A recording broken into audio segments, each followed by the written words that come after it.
Hello students, मैं SS Chandrawat स्वागत करता हूं आप सभी का विनायक एजुकेशन ग्रुप की इस ऐप के ऊपर। प्यारे विद्यार्थियों, आपके सामने फिर से लेकर हाजिर हो चुका हूं 11th क्लास केमिस्ट्री। और इस 11th क्लास केमिस्ट्री के अंदर अपन चर्चा कर रहे हैं लेसन सेकंड। एक नया लेसन अपन यहाँ पर शुरुआत इसकी कर रहे हैं और इसका नाम है परमाणु संरचना, एटॉमिक स्ट्रक्चर। प्यारे विद्यार्थियों, परमाणु की संरचना के बारे में कुछ महत्वपूर्ण बातें जो है वो आप लोग पिछली क्लासेस के अंदर भी पढ़ चुके हैं। जैसे आप लोगों ने 9th क्लास के अंदर पढ़ा है, 10th क्लास के अंदर आप लोगों ने परमाणु के बारे में बहुत ही विस्तृत जानकारी ली है और उसी जानकारी को अपन थोड़ा सा और आगे बढ़ाते हुए यहाँ पर इसे कंप्लीट करने का प्रयास करेंगे। ठीक है, तो लेसन सेकंड, परमाणु की संरचना, एटॉमिक स्ट्रक्चर के बारे में अपन बात करें तो पहले मैं आप लोगों को कुछ सामान्य सी जानकारियां इसके बारे में दे देता हूं, इसको साथ के साथ आप लोग नोट कर लें और शुरू करते हैं अपना आज का सेशन। देखिए, भारतीय व यूनानी दार्शनिकों के अनुसार परमाणु पदार्थ के मूल संरचनात्मक भाग होते हैं। देखो, यूनानी व भारतीय दार्शनिकों ने 400 ईसा पूर्व ही, लगभग 400 ईसा पूर्व यानी ईसा के जन्म से 400 साल पहले ही ये बात बता दी थी कि परमाणु जो होता है ना वो द्रव्य या पदार्थ के मूल संरचनात्मक भाग होते हैं। यानी कि पदार्थ या द्रव्यमान का जो निर्माण होता है, द्रव्य का जो निर्माण होता है वो मूल रूप से परमाणुओं के द्वारा ही होता है। इसके बारे में ईसा के जन्म से भी 400 साल पहले भारतीय व यूनानी दार्शनिक बता चुके थे। ठीक है, अब आगे अपन इसके बारे में बात करें तो देखो, परमाणु या एटम शब्द जो है वो ग्रीक भाषा के एटोमियो शब्द से बना है।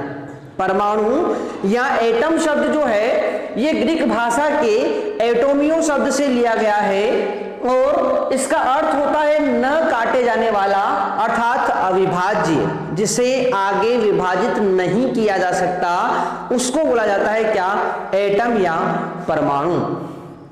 तो ये जो जानकारी मैंने आपको दी है ये बहुत पहले, ठीक है, ईसा के जन्म से भी लगभग 400 साल पहले जो है आपको ये जानकारी प्राप्त थी कि पदार्थ का, द्रव्य का सबसे छोटा कण या बोल सकते हैं मूल संरचनात्मक भाग परमाणु होता है और इससे आगे विभाजित नहीं किया जा सकता, यानी कि ये अविभाज्य होता है।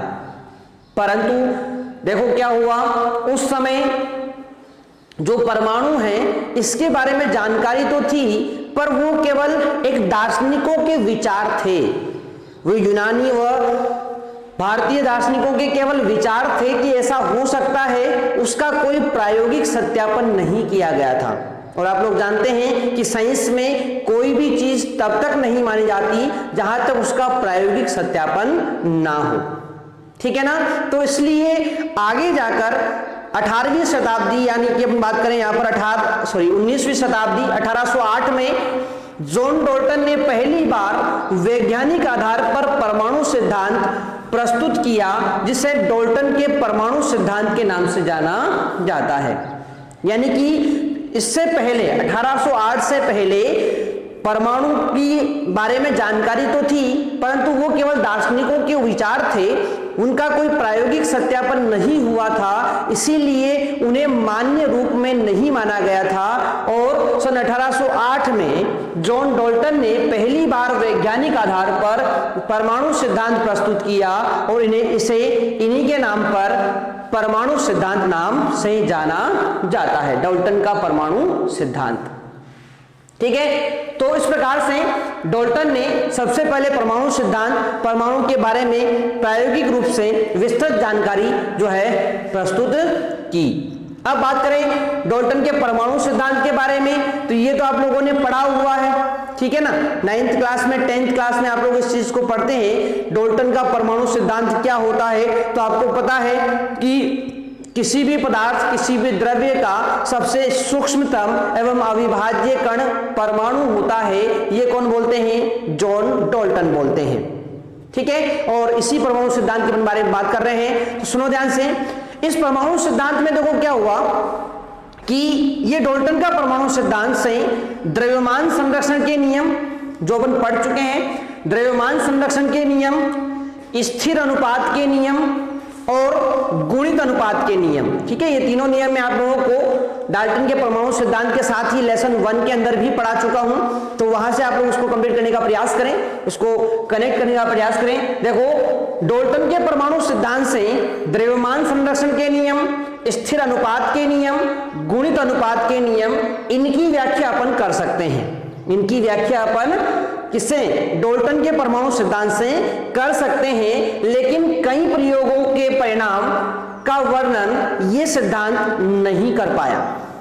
कई प्रयोग हुए जिनके परिणाम का वर्णन ये सिद्धांत नहीं कर पाया, और ऐसे कौन से प्रयोग थे? तो देखो, कांच या एबोनाइट को रेशम या फर के साथ घिसा जाता है, यानी कि कांच या एबोनाइट की छड़ को अपन रेशम या फिर किसी भी जानवर के फर के साथ उसको घिसते हैं तो वहां पर आवेश की उत्पत्ति होती है। इस सिद्धांत को डाल्टन का परमाणु सिद्धांत नहीं बता पाया।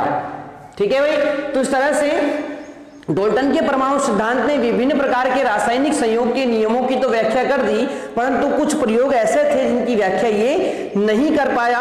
फिर इसके बाद 19वीं एवं 20वीं शताब्दी में वैज्ञानिकों द्वारा किए गए प्रायोगिक परीक्षणों से यह ज्ञात हुआ कि परमाणु 3 अवपरमाणु कणों इलेक्ट्रॉन, प्रोटॉन व न्यूट्रॉन से मिलकर बना होता है। ठीक है, तो 19वीं व 20वीं शताब्दी में यह पता चला है कि परमाणु जो होता है वो अविभाज्य कण नहीं है, यानी कि उसे भी आगे विभाजित किया जा सकता है, और जिन कणों में उसको विभाजित किया जा सकता है उन्हें अपन क्या बोलते हैं? अवपरमाणु कण कहते हैं, और वो 3 हैं, इलेक्ट्रॉन, प्रोटॉन और न्यूट्रॉन। ठीक है ना। तो इस प्रकार से एक परमाणु के बारे में सामान्य सी जो जानकारी है, जो प्रारंभिक जानकारी है जिसे अपन अब तक पढ़ते हुए आ रहे हैं, वो चीज आपको यहाँ पर पता होनी चाहिए। तो एक बार मैं आप लोगों के सामने फिर इसको रिपीट कर रहा हूं, ध्यान से आप लोग इस चीज को देखिए।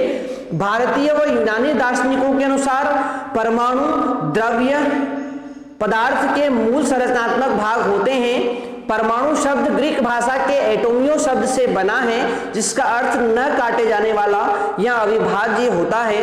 सन 1808 में जॉन डाल्टन ने पहली बार वैज्ञानिक आधार पर परमाणु सिद्धांत प्रस्तुत किया, जिसे डाल्टन के परमाणु सिद्धांत के नाम से जाना जाता है। डाल्टन ने परमाणु सिद्धांत जो दिया है उससे द्रव्यमान संरक्षण के नियम, स्थिर अनुपात के नियम, गुणित अनुपात के नियम की व्याख्या की जा सकती है, लेकिन कई प्रयोगों के परिणाम का वर्णन यह नहीं कर सका। जैसे कांच या एबोनाइट को रेशम या फर के साथ घिसने पर आवेश की उत्पत्ति, इसका वर्णन ये नहीं कर पाया।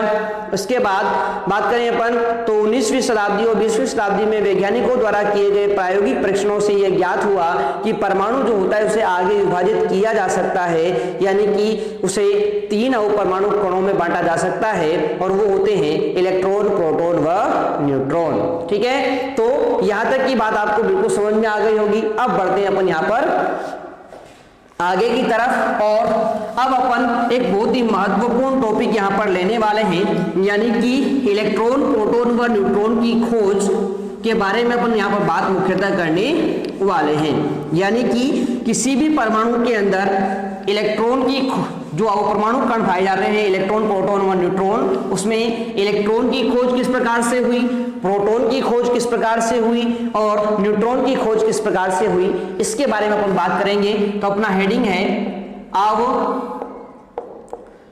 परमाणु कणों की, अवपरमाणु कणों की खोज, अवपरमाणु कणों की खोज। ठीक है, और इस खोज के अंदर सबसे पहले मैं बात करने वाला हूं इलेक्ट्रॉन की खोज। इलेक्ट्रॉन की खोज के बारे में आप लोगों से यहां पर मैं बात करने वाला हूं। क्या होती है चीज, किस प्रकार से इलेक्ट्रॉन की खोज हुई, इसके बारे में यहां पर अपन चर्चा करने वाले हैं। तो इस चीज को आप लोग ध्यान से देखिए। ठीक है, इलेक्ट्रॉन की खोज के बारे में चर्चा अपन यहां पर करते हैं। ठीक है, तो देखो भाई, इलेक्ट्रॉन की खोज के लिए सबसे पहले अपन यहां पर एक छोटा सा डायग्राम बना लेते हैं। ठीक है, इस प्रकार की एक नलिका यहां पर ली गई है, इस तरह से एक नलिका यहां पर ली गई है, जिसमें दो तार यहां पर लगा दिए गए हैं इलेक्ट्रोड के रूप में।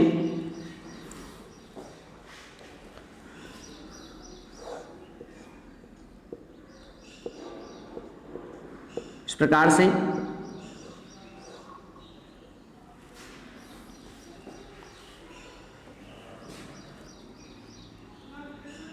प्रकार से तार यहां पर लगा दिए गए हैं। यहां पर निर्वात पंप लगा दिया है इन्होंने, निर्वात पंप। ये उच्च वोल्टता यहां पर लगाई गई है, उच्च वोल्टता की बैटरी लगाई गई है।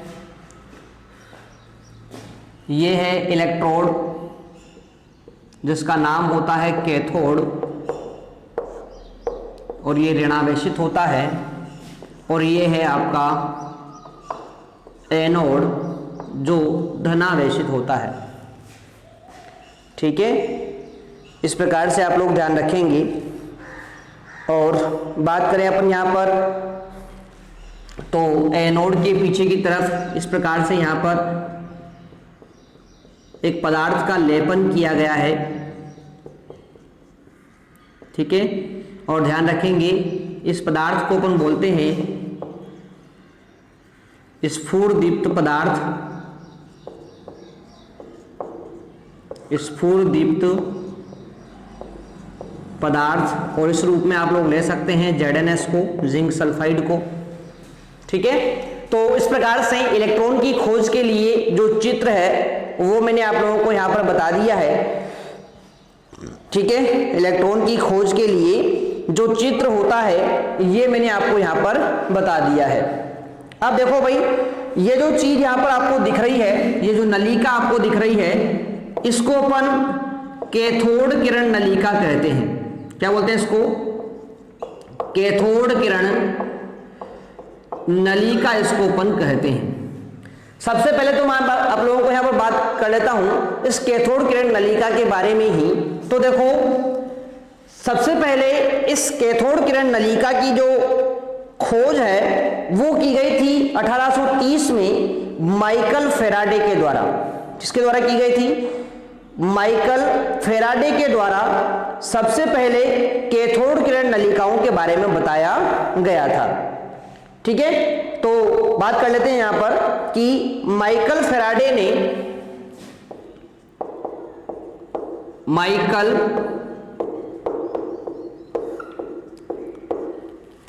ने आंशिक रूप से निर्वातित नलिकाओं को आंशिक रूप से निर्वातित नलिकाओं को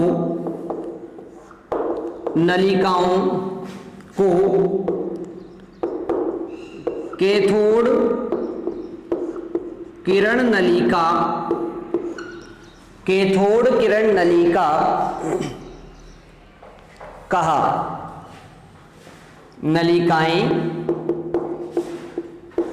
कहा, यानी माइकल फेराडे ने आंशिक रूप से निर्वातित नलिकाओं को कैथोड किरण नलिका कहा और इसमें विद्युत विसर्जन का अध्ययन किया और इसमें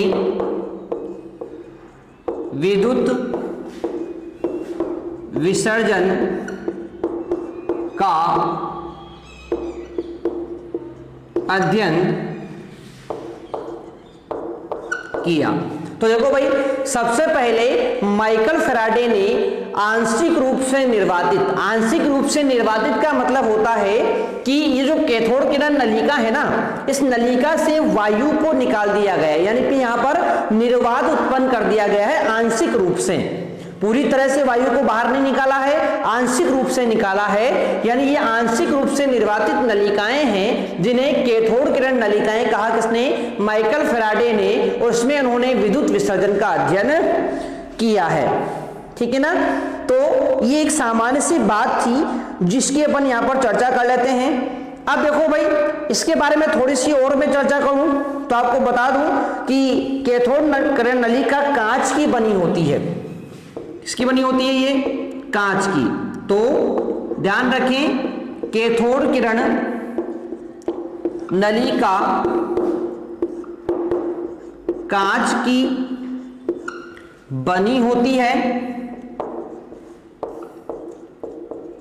कांच की बनी होती है तथा इसमें धातु के 2 पतले टुकड़े तथा इसमें धातु के 2 पतले टुकड़े जिन्हें इलेक्ट्रोड कहा जाता है,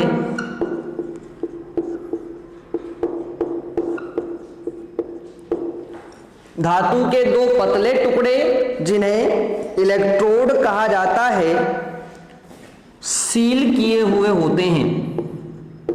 सील किए हुए होते हैं। ठीक है। यानी इसमें 2 धातु के पतले टुकड़े, देखो यहां पर एक तो ये रहा, एक ये रहा। ठीक है। धातु के 2 पतले टुकड़े होते हैं जो यहां पर सील किए होते हैं दोनों सिरों के ऊपर। ठीक है। आगे बात करते हैं। तो गैसों में विद्युत विसर्जन को सिर्फ निम्न दाब व उच्च विभव पर प्रेषित किया जा सकता है। गैसों में विद्युत विसर्जन को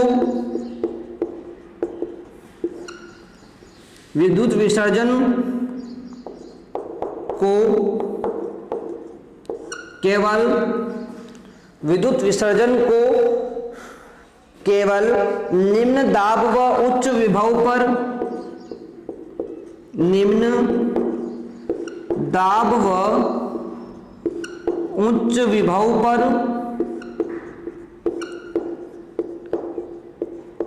प्रेषित किया जा सकता है।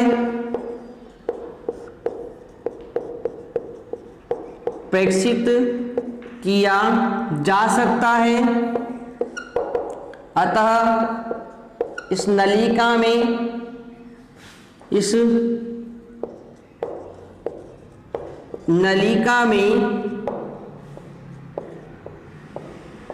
निम्न दाब पर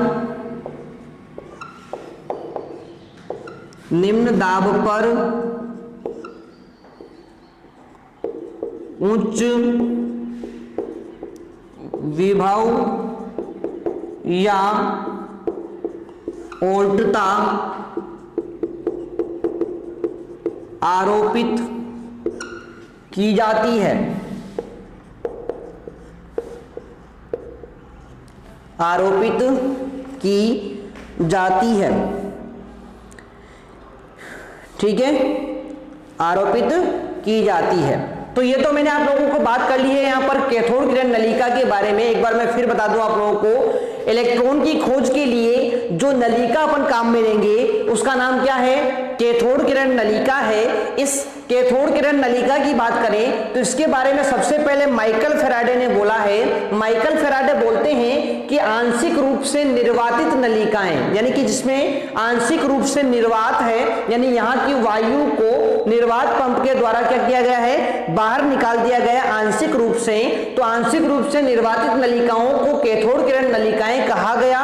इनमें विद्युत विसर्जन का अध्ययन माइकल फैराडे ने सबसे पहले किया था। ये नलिकाएं होती कैसी है? तो कैथोड किरण नलिका कांच की बनी हुई होती है। इसमें 2 धातु के पतले टुकड़े होते हैं जिन्हें इस प्रकार से सील कर दिया जाता है। दोनों तरफ सील कर देंगे अपन, सील कर दिया जाता है और सील किए हुए कर देते हैं अपन। यहां पर आगे बात करें तो गैसों में विद्युत विसर्जन का अध्ययन जो किया जाता है वो केवल निम्न दाब व उच्च विभव पर ही प्रेक्षित किया जा सकता है, इसीलिए इस नलिका के अंदर दाब को क्या रखा जाएगा, निम्न रखा जाएगा। साथ ही यहाँ पर उच्च वोल्टता आरोपित कर दी जाती है, यानी कि ये जो दोनों इलेक्ट्रोड आपको यहाँ पर दिख रहे हैं, इन दोनों इलेक्ट्रोडों को क्या करेंगे, उच्च वोल्टता की बैटरी के साथ अपन यहाँ पर जोड़ देते हैं, ठीक है ना। और ध्यान रखें कि यहाँ पर जो होता है, यहाँ पर एक इलेक्ट्रोड तो कैथोड कहलाता है और एक इलेक्ट्रोड क्या कहलाता है, एनोड कहलाता है। ये बात आप लोग ध्यान रखेंगे, ठीक है ना।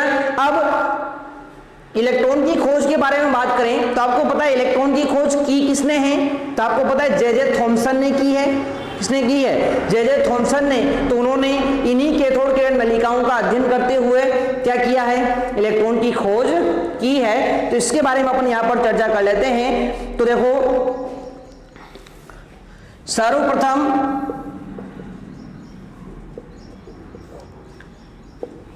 जे थॉमसन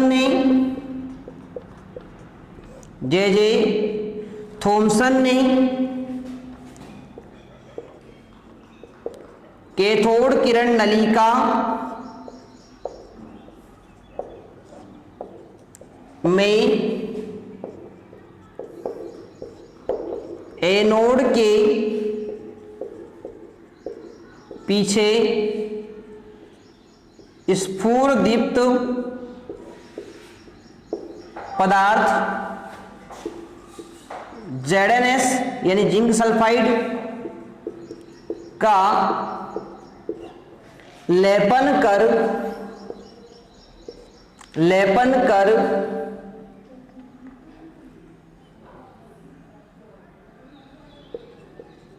उच्च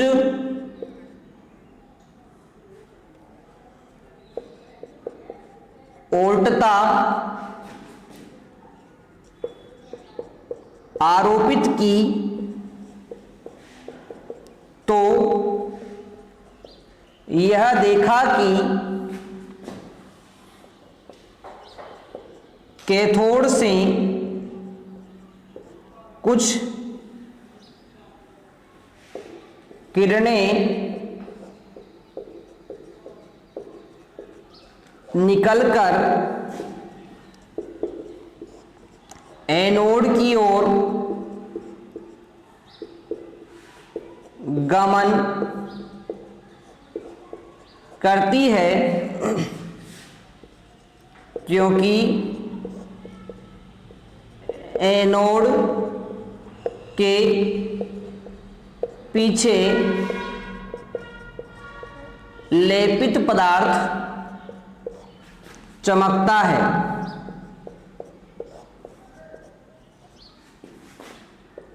इन किरणों को कैथोड किरणें, इन किरणों को कैथोड किरणें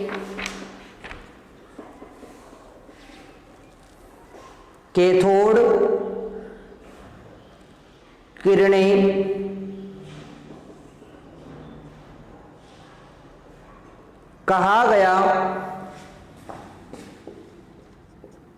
कैथोड किरणें कहा गया, ठीक है। तो ध्यान रखेंगे कि जब जे थॉमसन ने प्रयोग किया, इन्होंने क्या किया, कैथोड किरण नलिका में इस एनोड के पीछे स्फुरदीप्त पदार्थ का लेपन कर दिया ZnS का। अब ये क्या करते हैं, यहाँ पर इसे उच्च वोल्टता की विद्युत धारा यहाँ पर प्रवाहित करते हैं। जैसे ही इन्होंने उच्च वोल्टता की विद्युत धारा यहाँ पर आरोपित की, तो क्या होता है, ये देखते हैं कि कैथोड से कुछ किरणें निकलकर कहाँ जाती हैं, एनोड की ओर जाती है। कैथोड से कुछ किरणें निकलकर कहाँ जाती हैं, एनोड की ओर जाती है। इस प्रकार से अब पता कैसे चला कि भाई एनोड की तरफ ही जा रही है, इसका पता इसलिए चला क्योंकि एनोड के पीछे जो पदार्थ लेपित किया गया था, स्फुरदीप्त पदार्थ, इसका गुण होता है कि इसके ऊपर कोई भी प्रकाश किरण आरोपित होती है या इसके ऊपर टकराती तो ये चमक उत्पन्न करता है। तो भाई जैसे ही उच्च वोल्टता आरोपित की तो ये पदार्थ चमकने लगता है। अब ये चमकने लगता है, इसका मतलब क्या होता है कि यहां से कोई किरणें आ रही है, कैथोड से कहां पर, एनोड की तरफ किरणें आ रही है, और इन किरणों को इन्होंने क्या नाम दिया था, कैथोड किरण इन्होंने नाम दिया था, ठीक है। तो उन्होंने इसे क्या नाम दिया, कैथोड किरण नाम यहां पर दिया था इन्होंने। और आगे जो है इन्हीं कैथोड नलिकाओं से या इन कैथोड किरणों की अपन बात करते हैं तो आगे चलकर इन्हीं कैथोड किरणों के ऊपर, क्योंकि आपको पता है ये कहां से चलकर आ रही है, ऋणावेशित इलेक्ट्रोड से चलकर धनावेशित इलेक्ट्रोड की ओर आ रही है, यानी कि यहां पर कैथोड किरणों के ऊपर कौन सा आवेश है, ऋणावेश है। और इन ऋणावेशित किरणों का निर्माण जिन ऋणावेशित कणों से हुआ उसे क्या नाम दिया गया, बाद में इलेक्ट्रॉन नाम दिया गया। क्या नाम दिया गया, इलेक्ट्रॉन नाम दिया गया।